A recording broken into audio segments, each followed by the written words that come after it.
Hello, today I'm joined by a mental health professional, Neesa Sunar. Thanks for joining me. To be here. Thank you so much. Great to have you here, Neesa. So let's start this off with you telling us your background, your trajectory in life, and how you ended up doing what you're doing. Sure, yeah. So, in terms of my professional work today, I am a clinical therapist. I work as a therapist via telehealth for a telehealth clinic. So it's all online and I love it. In terms of working in mental health, I've been a therapist since last year, 2021. Previous to that, I was a peer specialist, which I can talk about in detail for today's interview. I was a peer from 2014 to 2020. And prior to that, from childhood, essentially, I've experienced various mental illness conditions. Um, I have a diagnosis of schizoaffective disorder, which was given to me in 2007 when I was in graduate school. So I have a very long history and many experiences to now infuse into my work as a professional. Now, Nisa, you seem to be in a better shape now, but I would imagine that the first time you hear about your diagnosis, it must be devastating for you, as you know, for everyone else who would hear that news. If you're comfortable with it, could you talk more about your mental health diagnosis and how it has impacted your life since then? And you seem to have benefited from a lot of support. Could you also talk more about that? Yeah, sure. I'll start from the beginning. So when I was a child, I was born in 1985. And I'm from Queens, New York. So I grew up in Eastern Queens area. My home, my upbringing, I had everything provided for me. I went to a good school. I got top grades, all of this. So externally, everything looked okay. But my home was a very scary place to be. My father just has a lot of rage, a lot of anger. Um, and that was very, very scary growing up in that environment. And it's interesting also because I felt depression at such an early age. Like I remember at age 6, I'm like, I want to die. I hate and it wasn't, it's not even, I didn't have the identity to say I hate this. It was more like I want to get out of here. I hate this place. Um, but anyway, that continued. My father left when I was 11. And at that point, I was now suicidally depressed, just being in that environment for years, adding up, having no outlet. There was no internet for me to reach out for help or information on. So I was really isolated.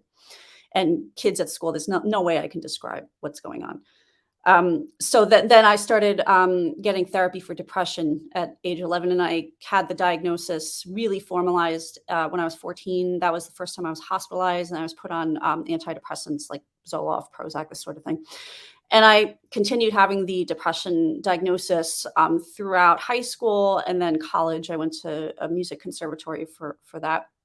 And I had the depression, and it was hard for me to connect to other people. I realize now my depression history and the trauma as well really it was hard to live with and hold with me. And I'm seeing people laughing and smiling. I'm like, why are you laughing? So when I was in college at conservatory, I played viola, classical music. The depression kind of prompted me to do some soul searching. So I joined a meditation group affiliated with a guru in India. And after doing the meditation practice very intensely for about a year, I don't know if it was that, but also just my life circumstances, and also just kind of being in the early 20s. It's a time when schizophrenia develops frequently for young adults. That's what happened, essentially. Um, it was like 2007. I was about 21 years old. That I then developed the symptoms of psychosis, some delusions, and my reality fell apart. I mean, when this was in graduate school, and I broke down in public and was taken to a hospital, and then I was diagnosed with the schizoaffective. And that really prevented me from finishing graduate school. I had to leave, and really I was pretty disabled for several years with the schizoaffective disorder. I was living in New York, now with my mother, and I tried to return to school to do music education. That didn't work out. I kept cycling in and out of hospitals, and I was taking medications and they weren't working. And I one medication I gained 90 pounds from. I never had the stability. The medication never gave me the stability to continue with work. I always would relapse and I'd end up in the hospital, and then I'd have to leave the academic program or quit the job or give up my violin students, because my life was just constantly disrupted. And then after 4 years of this, I was like, I can't work. I'm going on disability. So then in 2011, I went on disability, and then I was still living with my mother at that point and going in and out of hospitals. End of 2012, I was in a hospital for 3 months, and I was put on a specific medication that really, really changed everything. And it's interesting, that depression and that negativity and that heaviness I had, even as a small child, it disappeared. And I realized I've been feeling this in my entire life because of the traumatic surroundings I had growing up. So I didn't even know who I was until taking this specific medication. And I realized I'm actually a nice and kind and happy person fundamentally. So, and then after getting on this medication, I spent a year in a day program, and I found out about a job opportunity to become something called a peer specialist. I had never heard of what peers were. Um, and I thought to myself, hey, I want to work. I have no idea what I want to do, but I really want to work. I've never had a job in my life. I really, really, really want to work. So I went to this program. It's called Howie the Harp Advocacy Center. It's a peer specialist training program in Harlem. And it was very extensive, 20 weeks, 5 days a week, from like 9 to 3. And I would go there, and it was completely free to attend. Howie the Harp Advocacy Center is a peer specialist training program operated by Community Access, a mental health agency organization in Manhattan, in New York. So I went to these classes to become a peer specialist, and my whole world was just blown apart in a really good way. Um, all my classmates were folks with lived experience like me. And I finally felt like I fit in. I fit in here. And the coursework was all very hands-on in a practical sense, um, talking about things like person-centered care and self-determination and history of the peer movement. And the peer specialists are essentially mental health professionals with lived experience, personal lived experience, who then work in a mental health setting alongside other clinicians or what have you, depending on where it is. Housing program, shelter, hospital, day program, all sorts of places where people receive mental health services. A peer specialist can also work there. And an aspect of their job is that they publicly disclose that they have a diagnosis. So they're using their lived experience as expertise to engage a person in a way that's different from a clinician. So a doctor, a social worker, a therapist, that's a different role where they're not doing any disclosure. The peer is based on the disclosure, and it's also the mutuality that is created. With clinicians, there's not that mutuality. It's more of a power imbalance in whatever way you want to say. How am I doing? Well, that's a journey, Neesa, and thanks for sharing to us how you've actually recovered. But I just want to step back a bit, because you mentioned something about trauma, and I would imagine this is really a bit personal for you. But thank you for taking the time to share to us what you've been through. But you mentioned that you're a therapist, so I was just interested to find out how is trauma a component of the mental illness that you've experienced, and not just from a personal level, but from the people that you help. How do you think trauma becomes a component of the mental health landscape? Mm-hmm. That's such a complicated question, and it's interesting because trauma-informed care is a sizable way of approaching therapy. Whether you're a peer, or a clinician, it's helpful to know about trauma and its effect on how a person is functioning. And just to quickly describe, trauma-informed care is where you're engaging a person understanding that their past may have had some sort of traumatic element to it or some sort of adverse experience that is going to impact how a person currently sees the world today. So a quote frequently used to describe is, instead of asking a person, well, what's wrong with you? What's wrong? Why are you can ask what happened. And then when you ask what happened, a person can open up and talk about these things, what happened to them. And it gives an understanding that a person is perhaps behaving now the way they are now based on adverse things that happened to them that are legitimately, like you say, not their fault. It's not a personal flaw necessarily to be in a state of distress.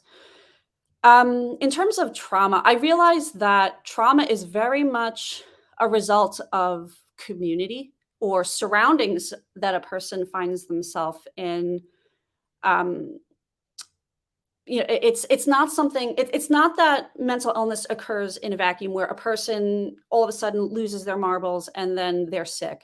I realize that so much of it is we live in a community or we live in systems. So there's a family system. You've got the going out more, school or community or church or the places where we go, and then larger systems like governments or communities where we live and the rules that we have to adhere to. So I feel that the experience of trauma is also very closely connected to how is a system functioning? How is a family functioning? For example, if somebody is experiencing stress and with relationships or family members or people in their lives, and I see this now as a clinician, asking people about their families or asking people about their workplaces or the situations that they're living in, it's stressful. And not necessarily saying traumatic, but that living in a stressful situation is going to cause some sort of stress. And I feel that trauma is an extreme example of that when things are out and out, maybe adverse or dangerous or harmful or overwhelming. I think that's the element of trauma. What defines something as trauma? When something happens to the extent that it overwhelms a person's senses and inner capacity for resilience. When that is overwhelmed, then there can be a mental illness or a mental distress reaction that happens as a result of trauma. Now, Neesa, you're working as a clinician, and of course, a lot of people also are on the same situation as you are. They're working as a peer work specialist. But for people who are not familiar with the notion of having a lived experience and helping other people, I think one of the most common metaphor that will come across to the mind is that you're a blind leading the blind. So how does your diagnosis affect your work as a therapist? Mm-hmm. How does my diagnosis affect my work? I work really hard to present and really be somebody that is articulate and presentable in a good way. I would like to say articulate. I like you looking back on my lived experience and then describing what it is to people in a way that they wouldn't have considered. Really describing my experience with words that help people get inside my own mind as I had experienced it.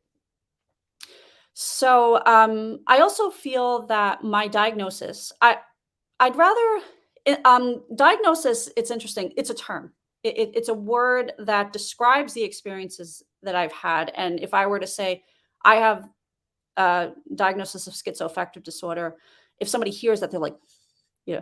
But if you read the DSM-5, it's a list of things that I've experienced. I've also experienced things related to depression, anxiety. I've had mania experiences. I even now when I diagnose people, I don't have. It's not a thrill for me to like, ooh, this person is this, and it's just like you have to diagnose someone in order to have health insurance be billed. So I just have, and I use the whole diagnosis process as a way to just kind of summarize the cluster of experiences a person is having. And also that can change. A person can have new insights that change what their cluster of experiences or challenges are.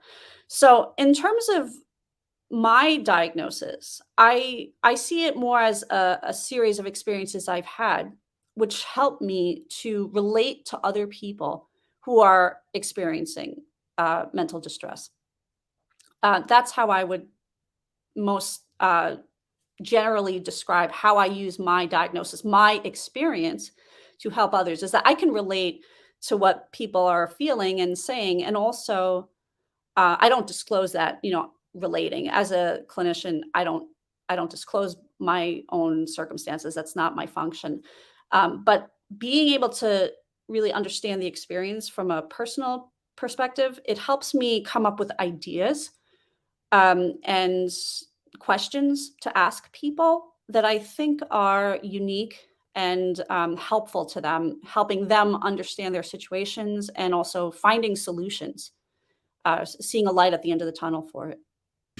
So for those who are not familiar of peer specialist support or peer specialist work that you do, could you please tell us more about this? Because perhaps some people who are listening that might be inspired to follow your footsteps. How does it function essentially? Yeah, it's so interesting, peer specialist work. I've been in this system as a consumer or a patient, have you, since the late 90s, when I was, let's say, 11 or so. And I never heard about peer specialists until I went to that day program in 2013. And learning about peer work at Howie the Harp, working as a peer specialist then for 6 years, it totally changed my perspective. And I realized that the work of peers is so transformative. It helps people who receive peer services. It also helps the people who work as peers themselves. So I'll just kind of give a overview. The peer specialist work that I did, um, I worked at a public housing agency in Eastern Queens. I was there from 2014 to 2020, and essentially, I worked alongside case managers. It was a kind of satellite office where there was administrative work going on, and then we had clients with mental health diagnoses. A lot of it was like SMI, the serious mental illness, so bipolar, schizophrenia diagnoses.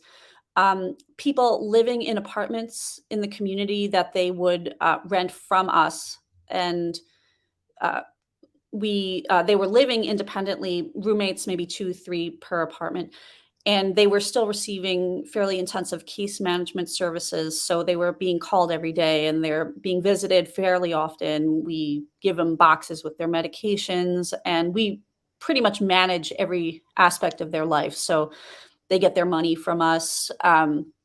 They We know about all their doctors and we are helping them kind of gain independence so that they can graduate to the next level of housing, which is supported housing, and then they would be living now independently without that case management support. So it was kind of a stepping stone to becoming more independent. So I was working in this setting for about 6 years. And as a peer specialist, first of all, I collaborated with the case managers just to kind of coordinate services. But essentially, on the job, I would visit people at their homes, um, assisting with things like learning to cook or budgeting, these sorts of things. Also, a lot of traveling with people, meeting them at their house, and then taking them to the DMV to get a new non-driver's ID, or the Medicaid office to get a EBT card, or a lot of these errands type thing. And I made the work really meaningful. I got to know people very well, and just I was casual, but also personable, helpful, treating people like people. A lot of the people I worked with, some of them had mild developmental disabilities as well, and I just saw people as worthy of respect. And over the course of 5.5 years, some people I knew for that amount of time, they really felt like family. I remember leaving and I was like, wow, yeah, I cared. One big component of my work was on Sundays. I had a all day recreational group where essentially people were invited to come to the office and essentially hang out and watch TV and do artwork and stuff like that. We'd watch movies. I'm a musician, so sometimes we'd write songs together. And it sounds very maybe auxiliary or something, but the people that really participated in that Sunday group, I feel really made strides. A lot of them, I'd say a good number of them were had the mild developmental disabilities, but they really developed independence, and now they're living in more independent housing. So that's kind of overview Yeah. of what I did. Yeah. Yeah, I think that's the beauty of having a peer support. You know, within peer support systems, because you've been through there, so you Mhm. exactly know what they need and what they're going through, and it becomes more effective for them just to Mhm. navigate their mental health issues. Yeah. Now, so I understand, Neesa, that you transitioned from being a peer specialist to being a social worker. How did that go? It was really amazing, actually, and I was just gonna continue on. So being a peer, it's interesting because my first job as a peer, or the job I had, it was the first full time job I had ever had because I had lost everything else. I was 29 years old, and it was hard starting out. It was hard to show up to work at full time every day and be professional without. There were times when I was breaking down, and even after having the job for 6 months, I was starting to relapse, and I was like, "I can't do this." And my coworkers were so kind and supportive. So in the first few years, I was working as a peer, but I was also learning how to cope and show up to a job even for myself. So it was a healing process. And fortunately, the workplace, my coworkers, my supervisors, they were understanding of that. My place of employment also, they operated a crisis respite center. So there were a couple of times when I felt too overwhelmed to work and I thought that I might relapse. I was able to go to their crisis respite and stay there for a week, and get myself back and go back into the work. So I would say those first 3 years, I was offering peer services to people. And, I'm working with people on things like wellness recovery action plans, like RAP plans, or drawing inspiration from intentional peer support, IPS, a modality that peers use to engage folks. And also just applying things I learned Howie the Harp, like trauma informed care, person centered planning, and then looking at my own life. And I found healing working as a peer. And I remember so much of peer work is advocacy, especially through Howie the Harp. A lot of guest lecturers come in and talk about various aspects of peer work. And the lecturers are people in the movement who have been in the movement for 20, 30, even 40 years. And as a peer connected to these folks and the Howie alumni network in general, I started going to committee meetings at the Department of Health and Mental Hygiene, Department of Mental Health and Hygiene, sorry, the New York City DOHMH. It's the city's administrative body that essentially governs medical and mental health services, so Medicaid, this sort of thing. And the DOHMH had some opportunities for peers to attend meetings uh, that were from committees, essentially committees that invited peers or folks with lived experience to then join. And I went to these committees. So, for example, I joined the CAB. It's through a subdivision called the Office of Consumer Affairs (OCA). So the DOHMH's Office of Consumer Affairs, they had something called the CAB, the Consumer Advisory Board. It's a committee of peers and people with lived experience. They come once a month and they'll look at presentations given by I don't know, staff of DOHMH or what have you. Um, and the presentations are maybe upcoming initiatives through the mayor's office or what have you, and they offer feedback. So I joined the CAB, and then there was another committee called the Regional Planning Consortium (RPC), and the RPC had several steering groups of different types, and there was a peer steering group. So I joined that, and there were upper administrators who were members of these groups, staff from the DOHMH, but also other agencies like OMH, like the Office of Mental Health, which is the New York State. It's a New York State branch organization, government. Sorry. Also, folks from NAMI and MHA and so forth. And I saw these people and I was looking up to them and I was like, I want to be like that. And I noticed a lot of them had social work degrees. So I actually didn't go into social work because I wanted to be a therapist. I went into social work because I saw thought leaders and people in these meetings affecting change and this sort of thing. And I loved going to these meetings also, and I loved raising my hand after hearing a presentation about health homes that or HARPs, kind of these plans that have been rolled out by the mayor's office over the past few years, and offering feedback. And people loved hearing what I had to say and that I was thoughtful in my comments. So that's what inspired me to get the master's in social work. And then I was working at my housing agency, and they permitted me to go to school while still simultaneously working full time. So I did that, and I managed. I went to Hunter College, the Silberman School of Social Work, and they had a specific OYR program, 1-year residency, and it's a track for social work master students who specifically have jobs already in the field. So I went to classes in the evening, and I worked during the day in Queens. So I'm like commuting a lot. And it was great because all my classmates already were working in the field. People were working in homeless shelters or working for CPS or drug treatment centers, all sorts of people with jobs. And I loved Hunter because they're very progressive. They're very much anti-oppression. The student body is certainly of that mentality. So during classes, like I was able to disclose my peer status, and I was able to talk about having lived experience.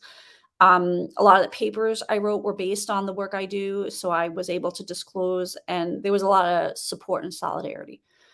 After receiving the master's officially on what is it, New Year's 2020, that's when I officially got my degree.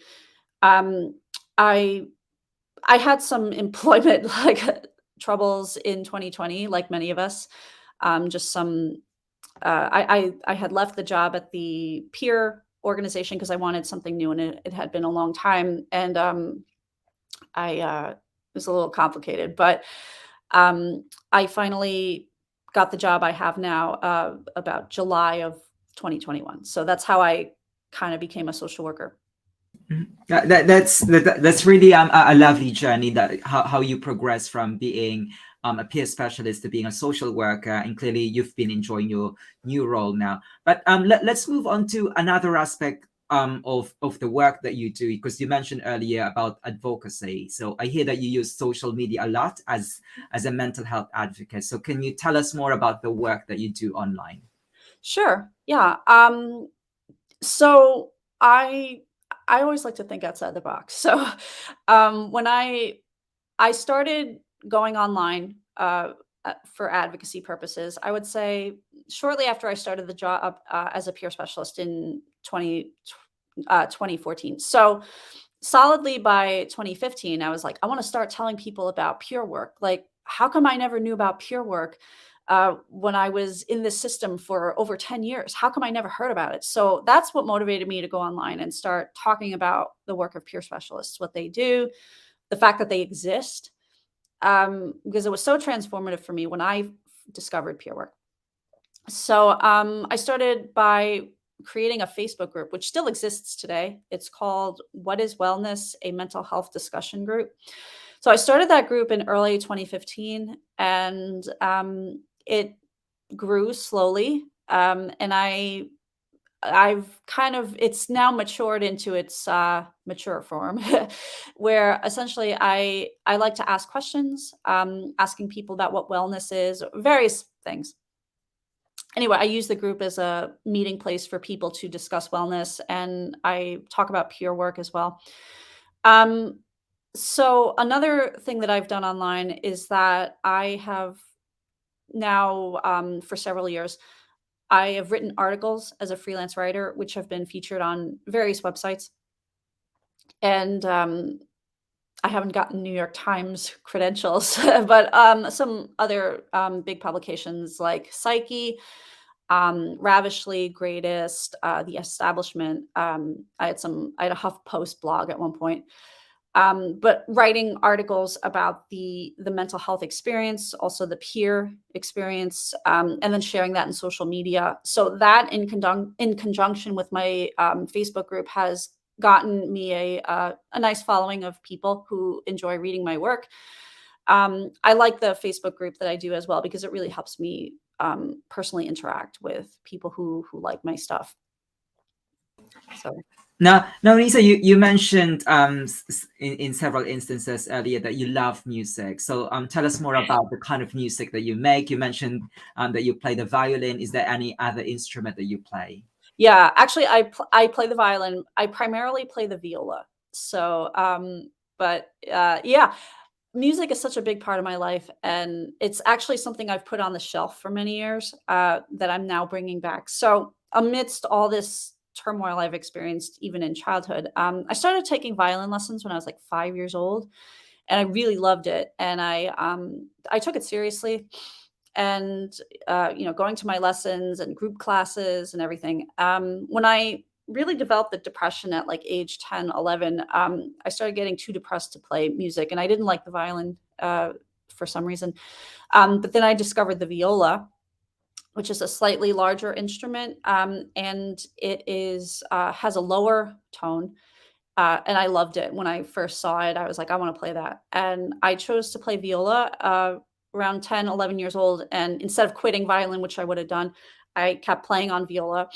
And as I was battling this depression, music was always there. And music, it uplifted my life, both playing and listening. I have loved classical music since early on, and that's the music I make primarily.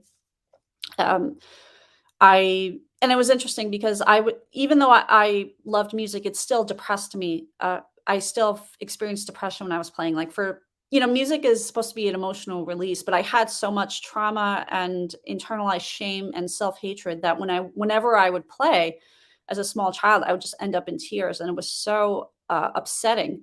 And there was really nobody I could talk to about this experience. There was no help, even in therapy as a high schooler or a child. There's not a way to describe the pain I experienced when I played music.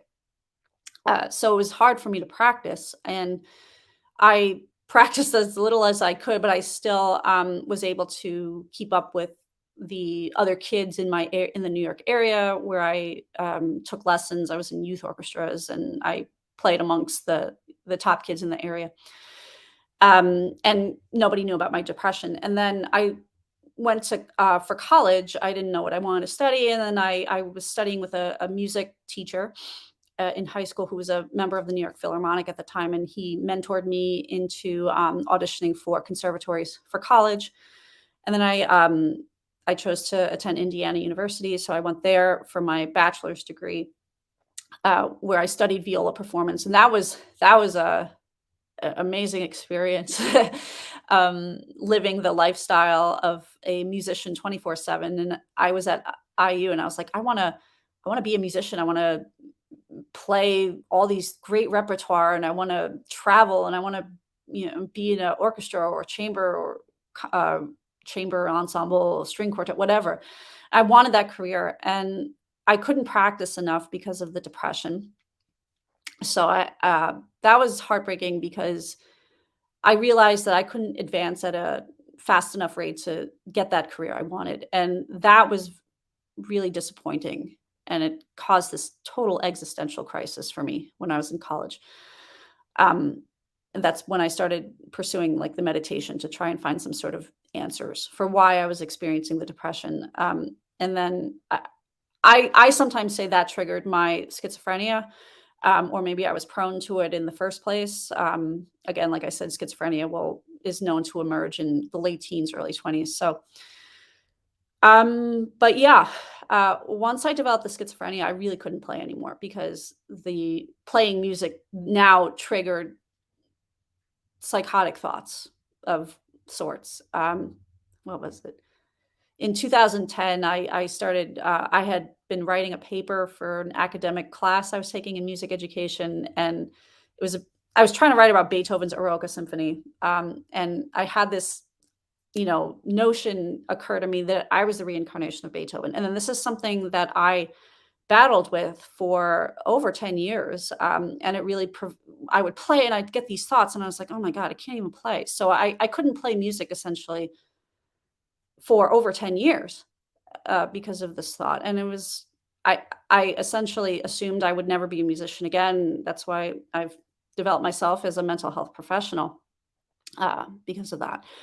I really have only been able to reintroduce music into my life, I would say as of last year, or let's say December 2020. I reconnected with my first viola teacher ever. Her name's Anne Rogan. I love her. She's like saved my life. She was the first person who taught me when I was 11 years old, actually, when I first picked up the instrument. So we reconnected on Facebook and had tons of conversations. And I've now been studying with her again virtually for over a year now. And starting those lessons again, a lot of my conversations were like just talking about this pain and these experiences I've had that I've never been able to share with a musician before. There was no place for me to share it in conservatory. And I do have musician friends who know about what I'm experiencing, but they're not in any position to really help me heal from it. But Anne just had and she still, she has a really warm and welcoming ear.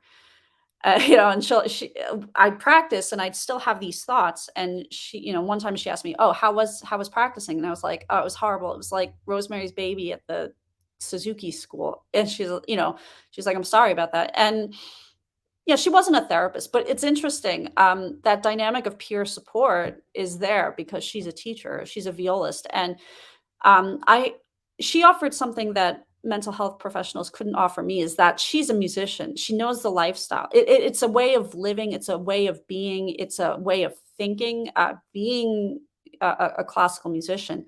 And it's such an important part of who I am. And she gets it because she is too. So that nature of peer support now has manifested in my music lessons.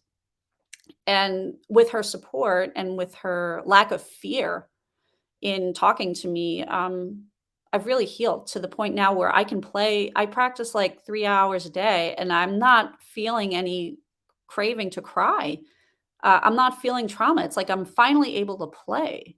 This is amazing. So, yeah. I could imagine how music really has impacted your life. And clearly, as what you've shared to us, it's not just a form of self-care, but it has become, like a support system in some way. And you've clearly demonstrated how important, having some form of self-care, especially if you're experiencing mental health issues. But what I want to hear from you, Neesa, is how does this all tie together? I mean, you work within social work, peer work, and your online advocacy and the music. How does this fit into your core message as a person? Yeah, a lot of it is still crystallizing. I have a vision of combining it all together to be, among other things, a voice in the movement that is unique. So the reason why I say it's still crystallizing is that I feel learning about really what is clinical social work. I'm earning my hours right now. So I'm an LMSW, licensed master of social work in New York State. And I don't get the higher license until it would be now 2024, the LCSW, the licensed clinical social worker. So at this point, I'm kind of taking a break from writing articles because I'm still learning the profession. I want to speak from a place of expertise. So, but in terms of how it all ties together, I see my music and my playing as a way to demonstrate, like, yes, I have a diagnosis. Yes, I have a disability history, and I still take medications and all of this stuff. But my music and also my writing, my advocacy work, all of this, it demonstrates that I have competence. I'm not crazy. I don't deserve to be silenced or shamed or told that I'm incompetent and that my intuitions don't matter. And I'm going to prove it to you. I can write articles. I can play music that is difficult. I can describe how I play. I would love to start teaching again.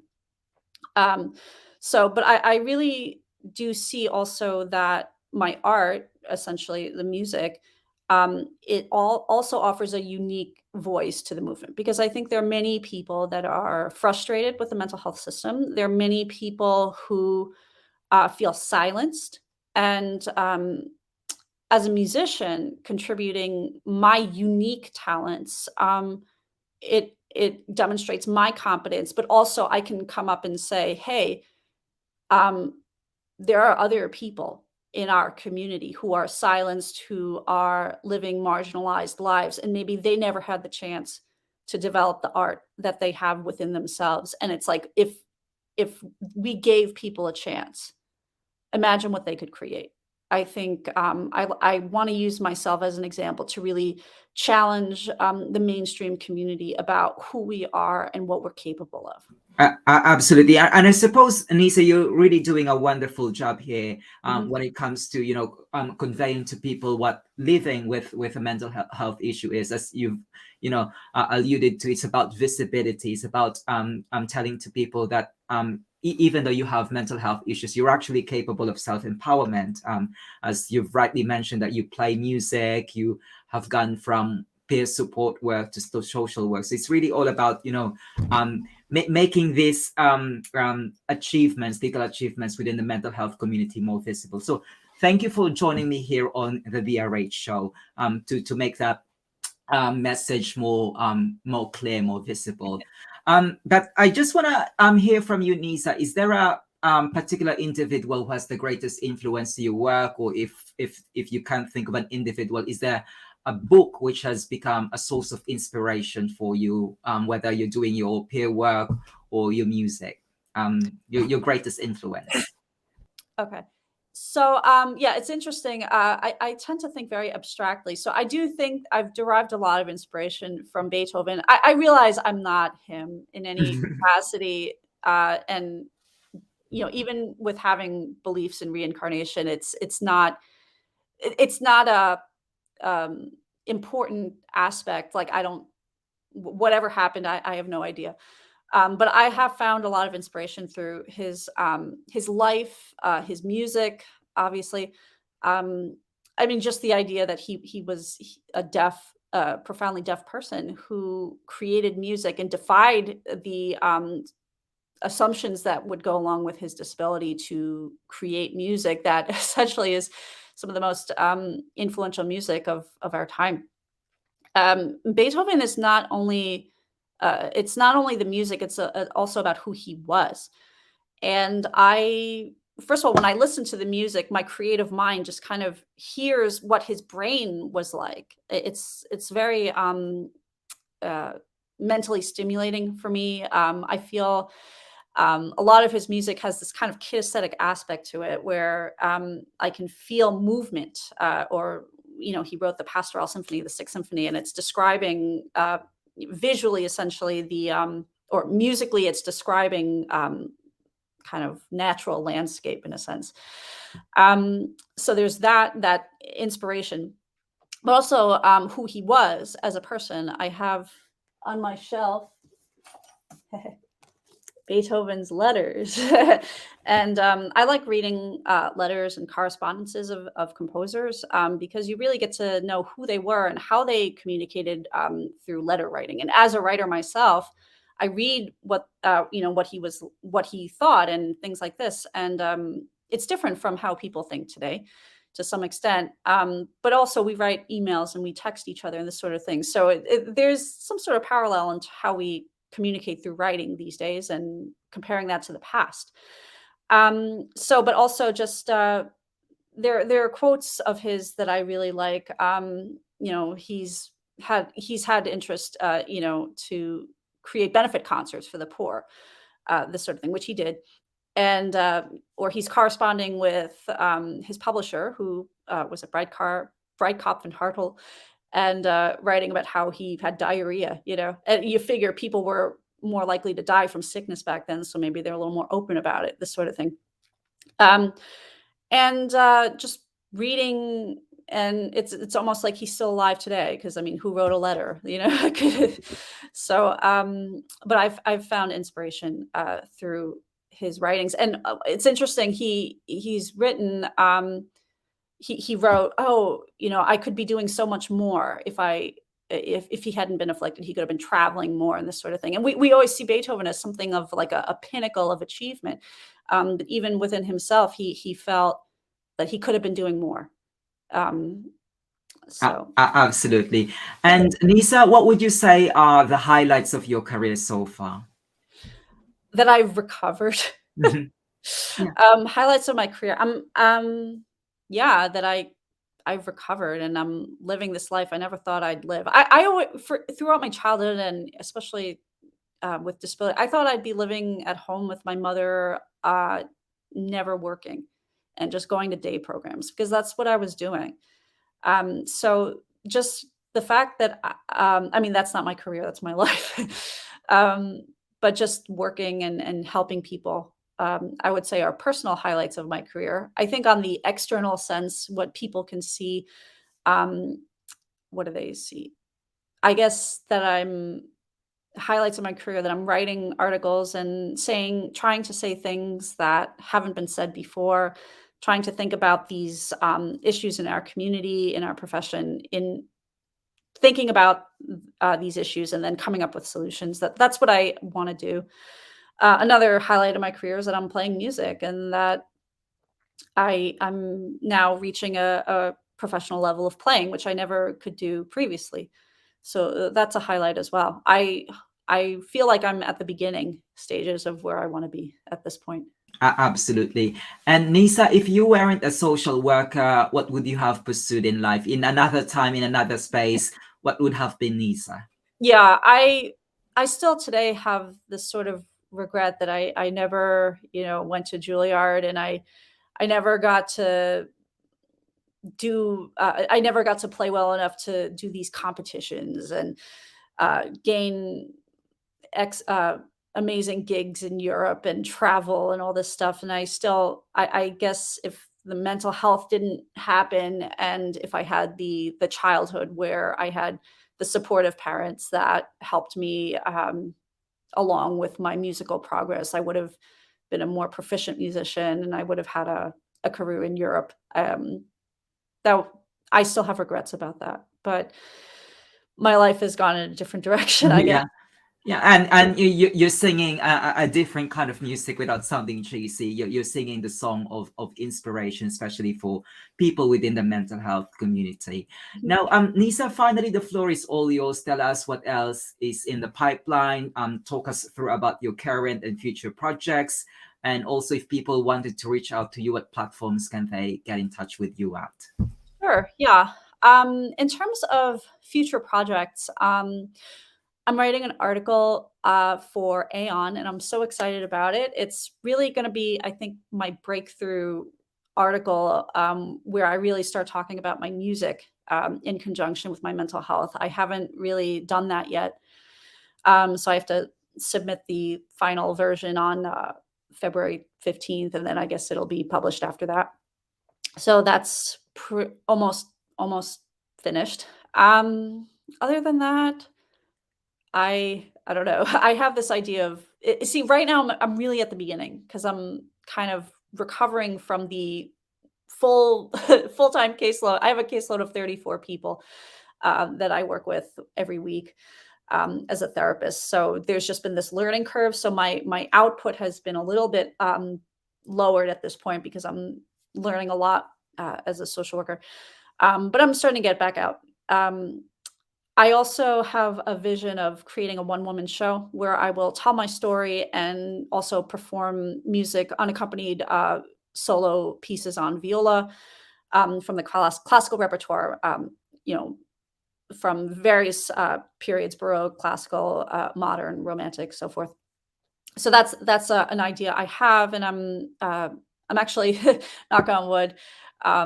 There's a grant with the Queen's Council on the Arts that I'm gonna submit an application for to see if I can get funding to create a one woman show. I feel like I might be jinxing it by talking about it in that it's so early on, but I if it doesn't work out with the grant, that is something I want to still pursue in some capacity, is doing this one woman show. Well, good luck with your application for funding, and hopefully you get it, and hopefully in the future you get to tell us how did it go. But Neesa, all the very best to your future projects, and also thank you for sharing to us your experience, your journey. It's a pleasure having you here in the DRH show, but unfortunately our time is up. I look forward to hearing more about your work. Thank you so much for having me here.